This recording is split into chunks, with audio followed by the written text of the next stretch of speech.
AJ Allmendinger. This man needs no introduction. We all know who he is. He is one of the most beloved drivers in NASCAR with an amazing and energetic personality and is currently in his prime as a full-time NASCAR Xfinity Series driver in Kaulig Racing and is set to do some more part-time Cup races for Matt Kaulig this year.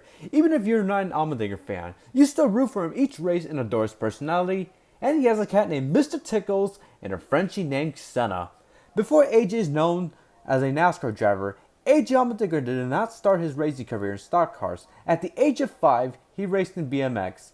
At the age of 8, he started doing go-kart racing, winning 2 International Kart Federation Grand National Championships. In 2001, AJ competed as a Formula Dodge National Championship. 1 year later, in 2002, he earned a spot at the Barber Dodge Pro Series Championship, which he won the championship. In the same year, AJ went to New Zealand for Formula Ford Championship. In 2003, he was signed to Carl Russo's Rus Sport team and won the Champ Car Atlantic Championship, winning 9 poles and 7 races. Finally, in 2004, AJ finally got his big break and earned his ride at Rus Sport for the 2004 Champ Car Road Series season with Michelle Jordan Jr. alongside as his teammate. He also got signed by Red Bull as a member of the family of athletes. AJ would get 2 podiums and 6 top 6 finishes. However, he won Rookie of the Year, beating Justin Wilson. AJ Allmendinger would finish 6th in points. In 2004, by the way, we'll talk about his 2004 season in Champ Car, his average finish would be 8.1.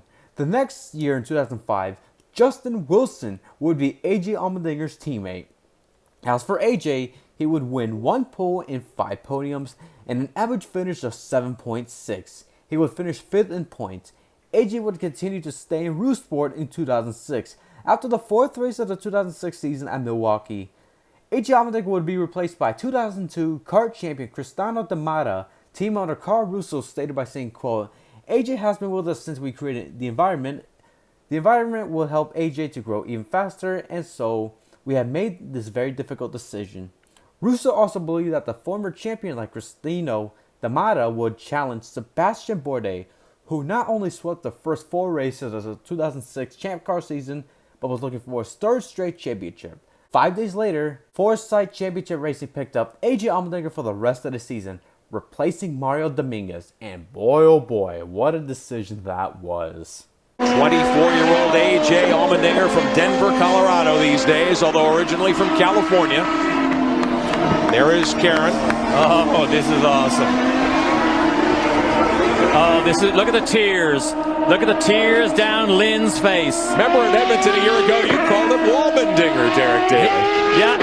He was a one-man crash highlight reel halfway through last season, but here's the battle for 2nd place. Bourdais trying, but he will not get there. Here comes Allmendinger down into the final quarters. History about to be made in the Champ Car World Series. AJ Allmendinger at age 24. His first drive for the Forsyth team. Michael Cannon talking to him on the radio, and the Allmendinger victory has happened. AJ Allmendinger gets it done in Portland. Well, I think they might well do. There is the white flag, so just one more lap to go here in Bootleg. Down to the inside goes Dan Clark. Wheel to wheel into the corner. He gets the move, but now let's see what happens coming off the corner. Don't take him out. Oh, my goodness. Oh, Destructive Dan lives up to the name. Poor Mario Dominguez. He is the big loser in that. I think potential. Oh, no. That is a tragedy for Dale Coyne Racing. There is Dale. He can't believe it.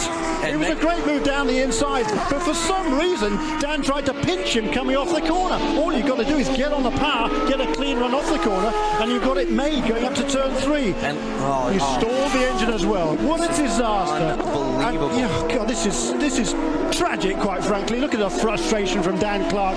I'm sure with himself there, but I was just about to talk about his teammate because Nelson just had the fastest lap of the race. But just here we are into the final corner. This is AJ Allmendinger. 2 drives he has had, 2 weekends for Kerry Forsyth, and 2 wins. Can you believe it?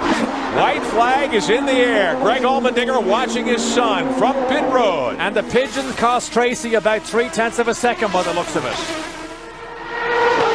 Oh, what a day. 3 wins in a row for this little fireball, AJ Allmendinger. Last time Forsyth Championship Racing had a 1-2 finish, Derek, 3 seasons ago at Mid-Ohio Sports Car Course. Bourdais. Second spot in play. Bourdais trying to put some heat on Tracy in the last couple of corners. D'Amata is not a factor. He has dropped back now from Wilson. Tag is still 6th. AJ's mom on pit road watching as well. Karen is enjoying the last 3 races. That's his mom. AJ Allmendinger, a couple of turns from home at Exhibition Place. Unbelievable, Derek Daly. 2 turns to go. And the young driver out of California is going to win 3 in a row. There it is. He says, pinch me and tell me this is real. AJ Allmendinger for Forsyth Championship Racing brings the IndyCar number 7 home. A hat trick indeed. Since joining Forsyth, AJ Allmendinger won 3 races in a row and was second in points after his Toronto win. After his Toronto win, he kept the consistency going by finishing 3rd at Edmonton and 7th at San Jose. He would also win at Denver, but Denver was rememberable for a certain reason behind him, while Allmendinger got the checkered flag. Come to the checkers. AJ Allmendinger will win his 4th race of 2006. Allmendinger is your winner. Okay. Now the battle's for second. What about Tracy? Tracy and Bourdais contesting second on the backside, and Bourdais gets by. Here's Tracy. No. Tracy to the inside. Contact. Tracy knocks the front end off the 3 car. He's broken. He gets back on the gas. Bourdais spins the 1. He stalled it. Can Tracy creep home, or is he dead in the water? Bourdais dead in the water. Neither of them may make it. Tracy's done. Look at him pound the steering wheel. Unbelievable. Who's going to get second? It could be Bruno Junqueira. Tracy's done. Wow. Bourdais trying to burn out, Derek. He can't get the car to move. That's Tracy climbing out. Bourdais smoking the tires over there. Let's see if we can see Bourdais. Where's Bourdais?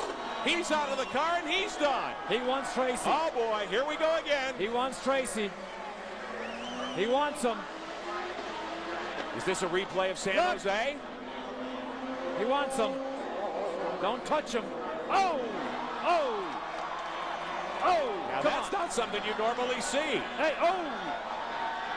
Remember that Tracy's on probation. This is championship implications for Sébastien Bourdais because Allmendinger won.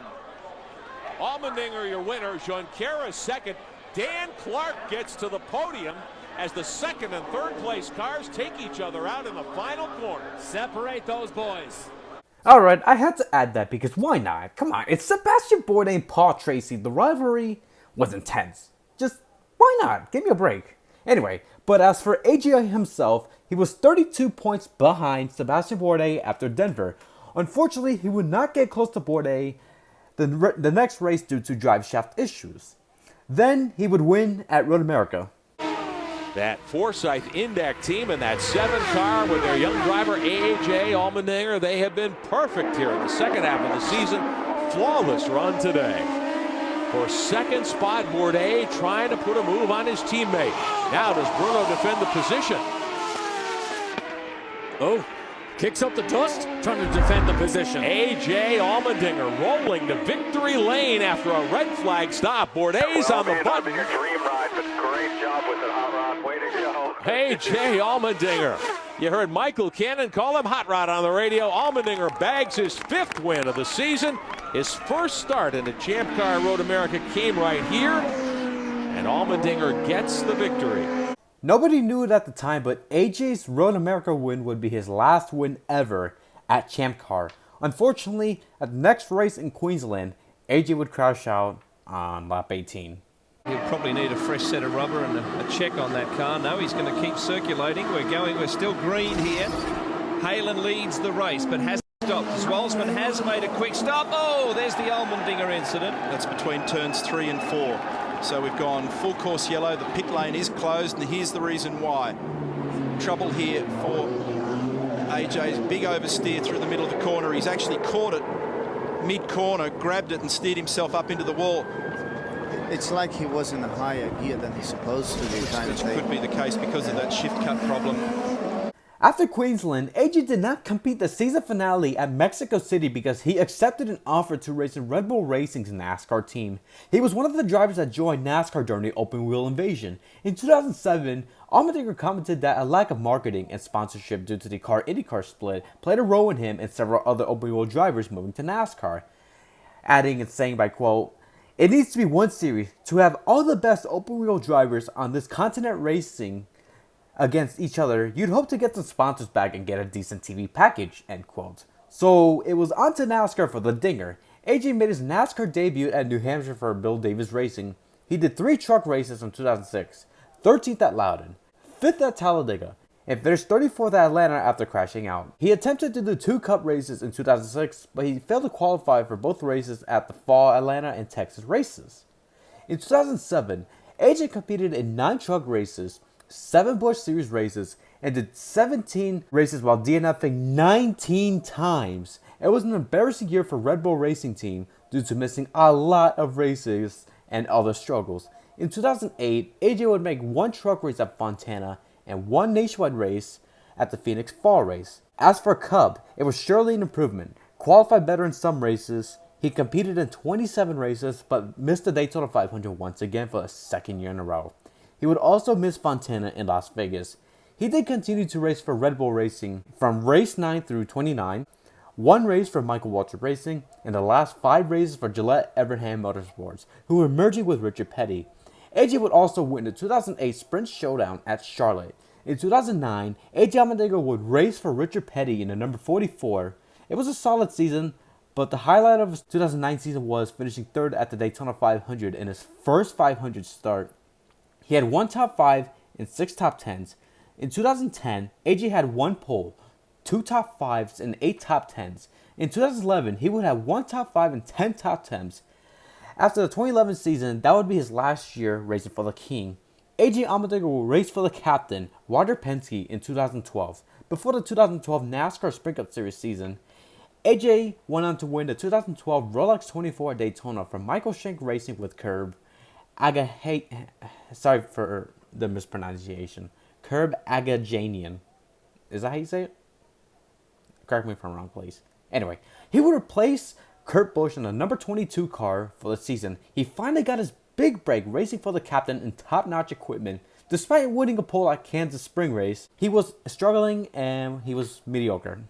After Kentucky, nobody knew it at the time, but we would get to see AJ race in the 22 car one last time. Because hours before the 2012 Coke Zero 400 went underway, shocking news was told in the NASCAR world. Thanks, Kerry.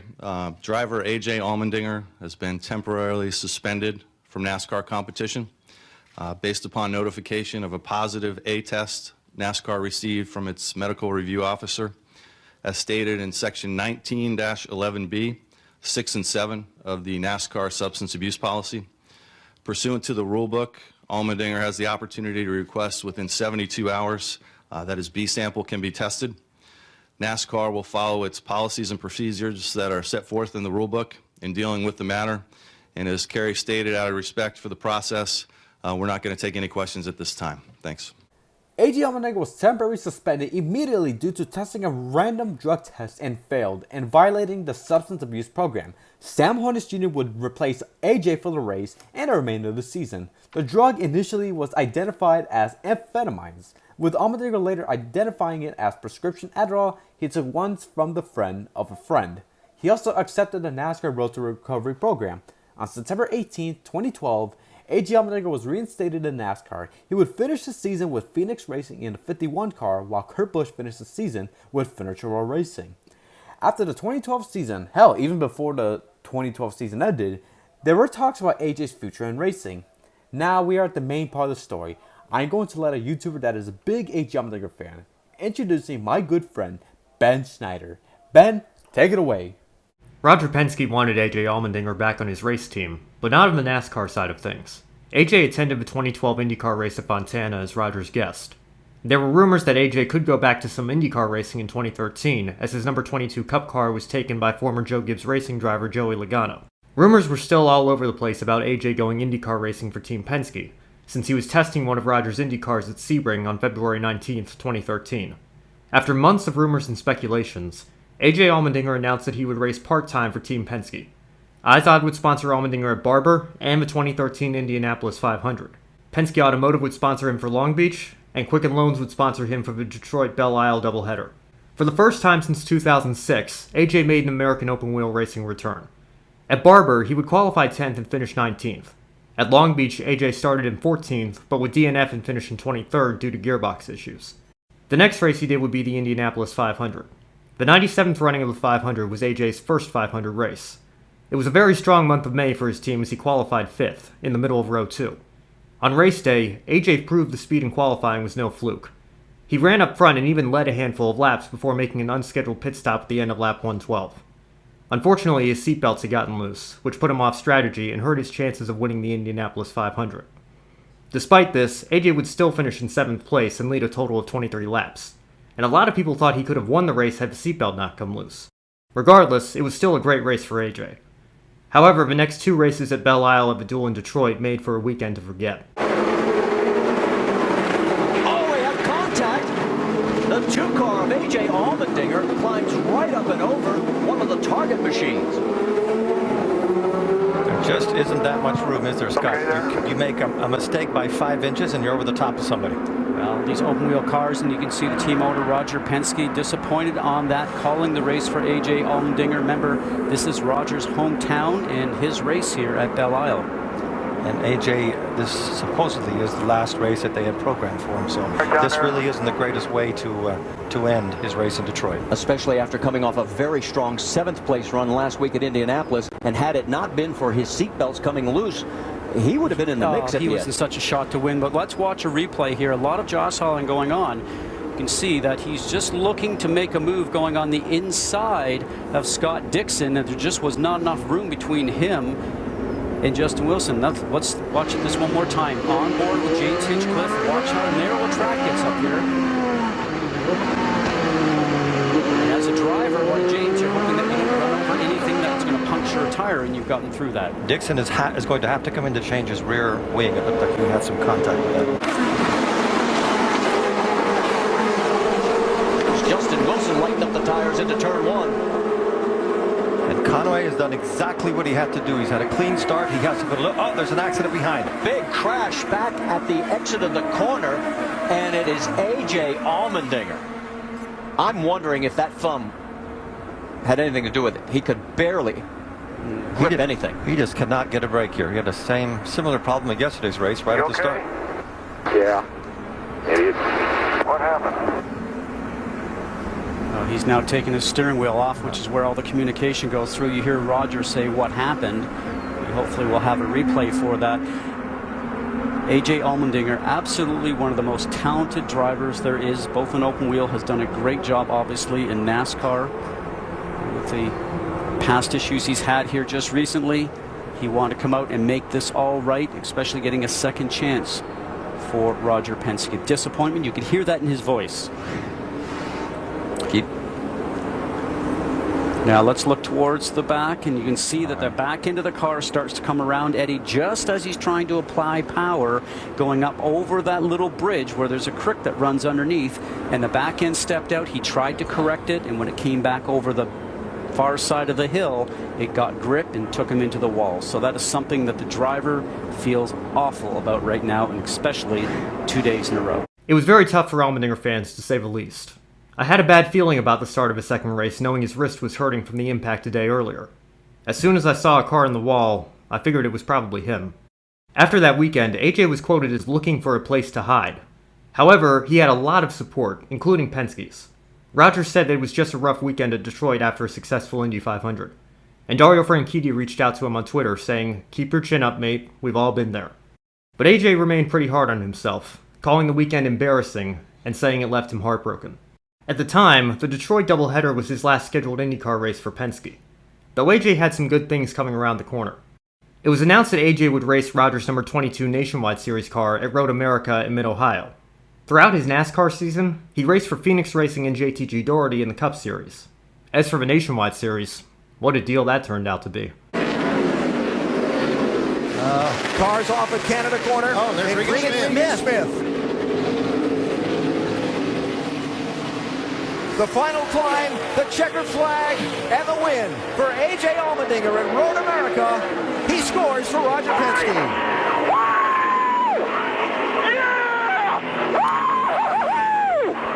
Thank you! Yeah! I remember this day fairly well. I was on vacation and didn't get to see the race live, but I remember monitoring it from my computer and seeing he was close on fuel. With how long Road America is, I figured he'd probably run out. But he didn't. The win meant a lot, not only because of his struggles in Detroit, but because of what he had gone through in the entire 2012 season. AJ would even follow this up by winning again at the inaugural Mid-Ohio race later in the year. AJ Allmendinger, if there's justice, is being served because he's led the most laps. His car is nearly perfect. He's coming through the last corner. There goes the 53-man Ranger off course, but coming through to take the checker flag. Great job, dude. AJ Allmendinger. You guys are awesome! Woo! 2 for 2 on the road courses, and contact as a number of cars are streaking for the stripe. He's been sweeping all the road course races. Bad to the ball. Great job. That 22 team has been amazing. Way to go, guys. Good job. AJ Allmendinger, 2 road course wins. Congratulations. He is batting 1,000 in 2013 on his Nationwide Series rides, as he has won at Road America and now wins here. Look at him. He knows how important that is. Crew Chief Jeremy Bowens has won with how many different drivers now? I mean, that's quite a compliment to him. After months of unknowns of AJ's IndyCar plans, Penske announced on October 9, 2013, that AJ would compete at the IndyCar season finale at Fontana with IZOD as a sponsor once again. "I'm looking forward to racing the IZOD Chevy in the IndyCar season finale," he said. "It's always a great opportunity to compete for Team Penske, and I had a great time and a solid result racing the IZOD car at the last 500-mile race back in May at the Indianapolis 500. Hopefully we can close out the season with another good finish for Team Penske and for Chevrolet." AJ's weekend looked promising as he qualified in second place. Unfortunately, his night would end on lap 190. And right behind, of course, Roger Penske looks over. We know that right pitted behind them, and you saw a lot of courteous work on pit road, the way they were moving those tires out of the way. Now it's the time for Scott Dixon, and there's a crash. AJ Allmendinger. Whoa. Was that Bourdais who flashed through there? It was somebody. That was a very. And that very is lucky right mistake. in between turns 3 and 4. That's where we saw the You all right, practice AJ? crashes.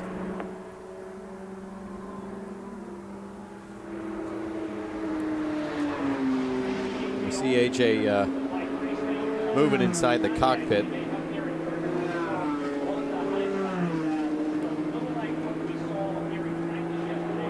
I was going to say right in between turns 3 and 4. That's where we saw the practice crashes. Also the Munoz accident. Yeah. And there's AJ stepping from the IZOD Chevrolet.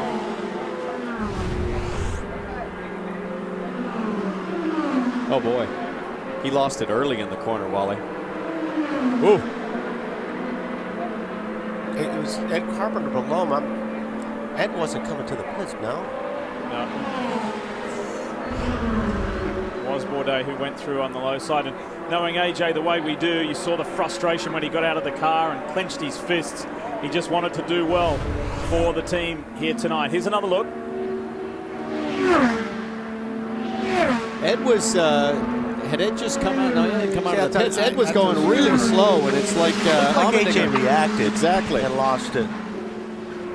Maybe Ed was coming into the pits. He was, guys. He was going to come in, and now that yellow hurt him. He's out of fuel, coasting. Okay, so Allmendinger didn't realize Ed was pitting. And there was a lot of talk about this in the drivers' meeting because the IndyCar Series decided let's pit off at turn 4 for this race. A lot of drivers concerned about that very issue. How do I know if someone's going to come into the pits and all of a sudden I'm running up on them on the inside and they back out to pit? So that was it. That was AJ's 2013 season in the IndyCar Series with Roger Penske. In 6 races, he only had 1 top 10 finish, which was his 7th place at the Indianapolis 500. He DNF'd 4 times due to gearbox issues at Barber, and 3 times due to crashes at the Detroit doubleheader and Auto Club. His average finish was 19.2. AJ's 2013 season as a whole was up and down, but he did very well for a driver that hadn't competed in an American open-wheel racing series for 7 years. After 2013, AJ would find a full-time Cup Series ride with JTG Doherty in 2014, and we all know how that went at Watkins Glen. AJ seemed to leave the door open to running more IndyCar races in the future. But that all changed on August 23rd, 2015.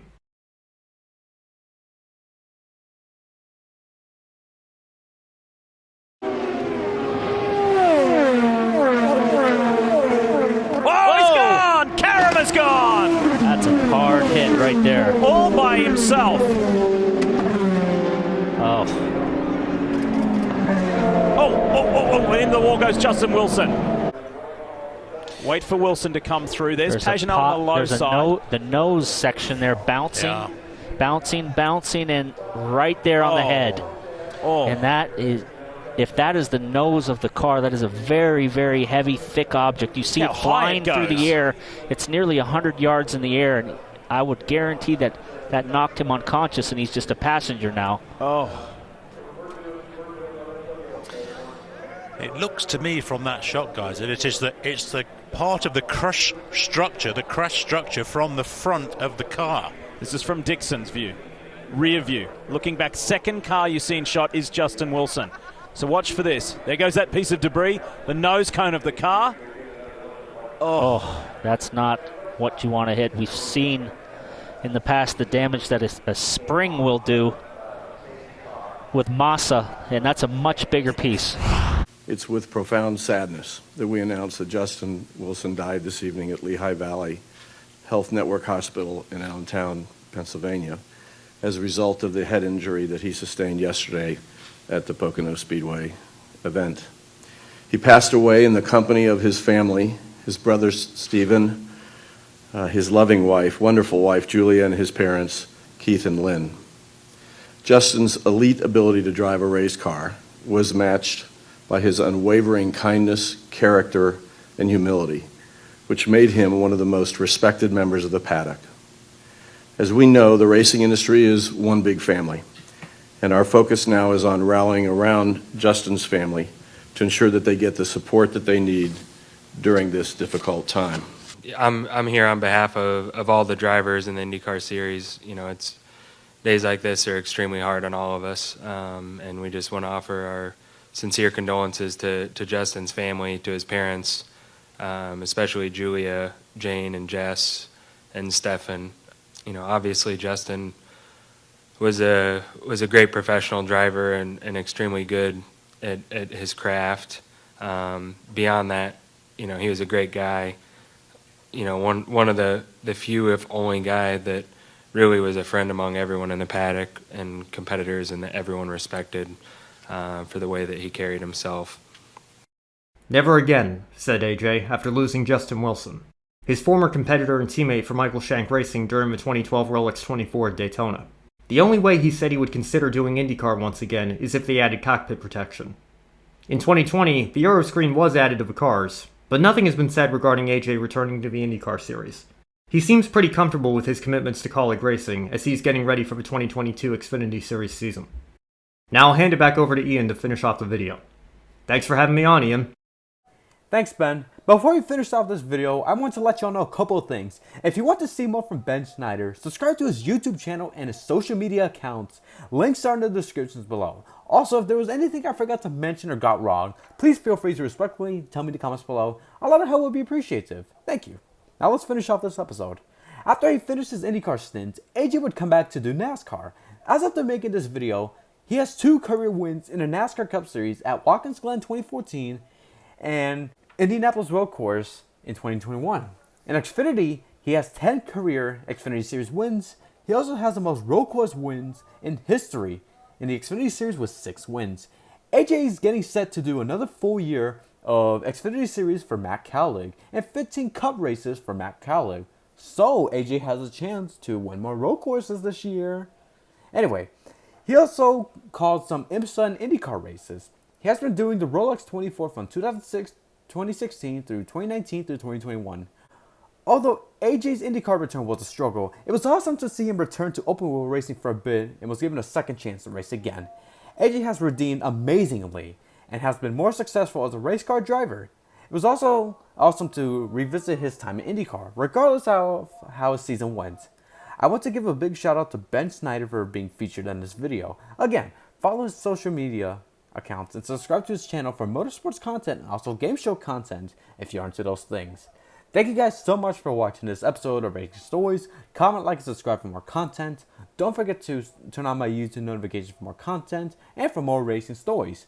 Thank you guys so much for supporting E Nation. This is the Impress 48 signing off. Goodbye, everybody.